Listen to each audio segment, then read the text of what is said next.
was identified as mentally retarded, put back from the 5th grade into the 4th grade, and stayed in that category until I got out of high school. I don't have any college training, but I met a high school teacher who one day changed my life. I was waiting on another student, and when he came in, he said to me, "Young man, go to the board and write what I'm about to tell you." And I said, I can't do that, sir. He said, "Why not?" I said, "I'm not one of your students." He said, "It doesn't matter, follow my directions now." I said, "I can't do that, sir." He said, "Why not?" I said, "Because I'm educable mentally retarded." And he came from behind his desk and he looked at me. He said, "Don't ever say that again.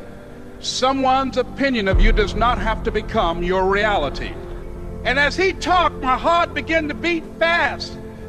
Tears began to run down my eyes, and I was in the back just listening to him, because the speech he was giving, that speech was for me.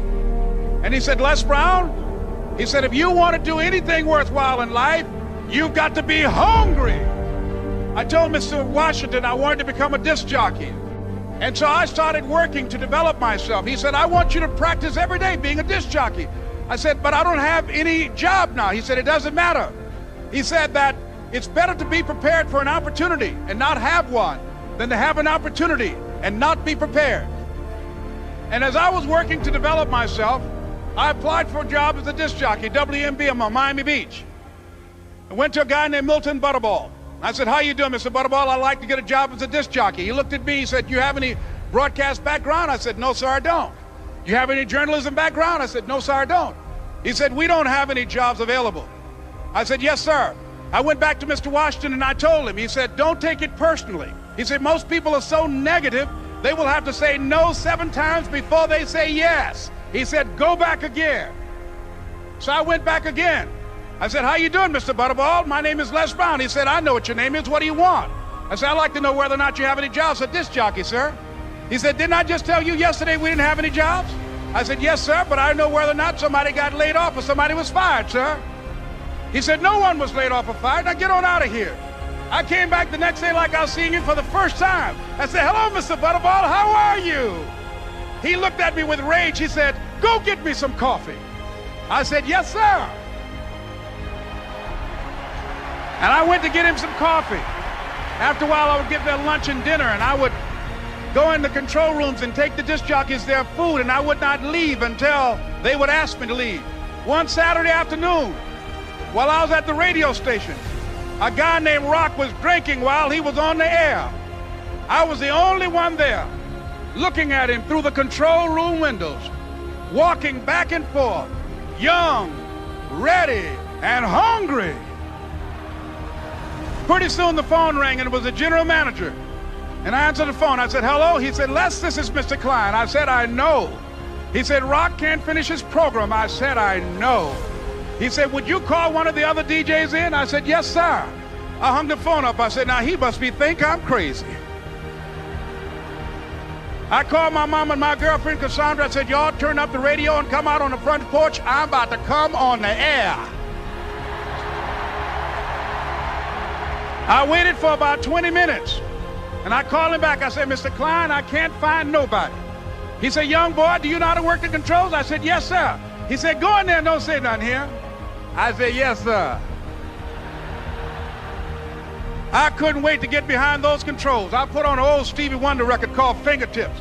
I sat down behind that turntable. I said, "Look out, this is me, LB Triple P, Les Brown, your platter playing papa. There were none before me, and there will be none after me. Therefore, that makes me the one and only. Young and single and love to mingle, certified, bona fide, indubitably qualified to bring you satisfaction, a whole lot of action. Look out, baby, I'm your love man." I was hungry.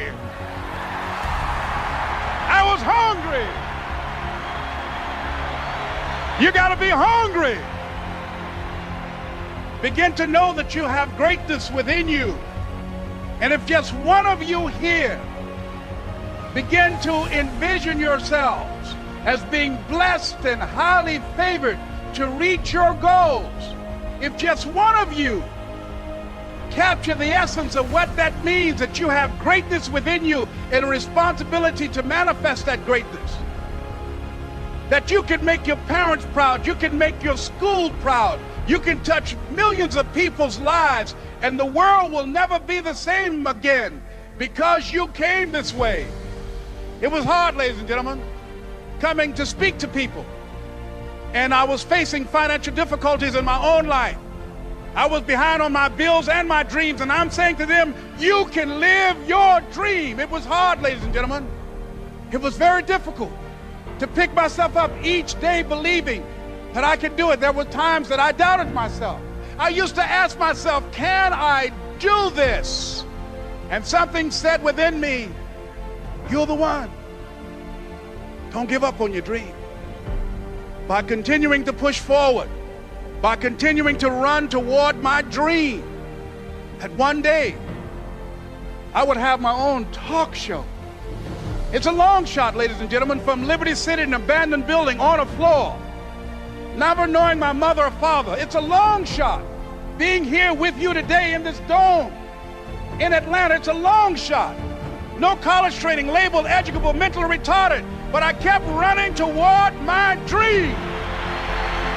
Don't stop. Don't stop running toward your dream.